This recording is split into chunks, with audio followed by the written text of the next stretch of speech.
In today's video, I'll show you how you can remove a green screen in Premiere Pro.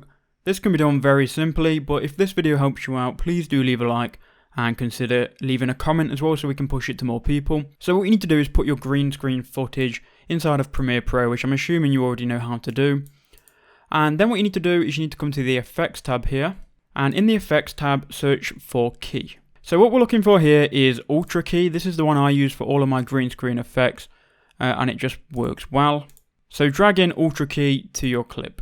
Now if you're using a preset, this is probably going to work 100% of the times. If you're using your own green screen, you might have to tweak some settings here because it might not look as good as you want it to. But then all you need to do is click on this here, click on the green screen background. You can now have whatever you want underneath this background and the green screen is removed. Again, if it doesn't look as it should, you can mess around with these settings here.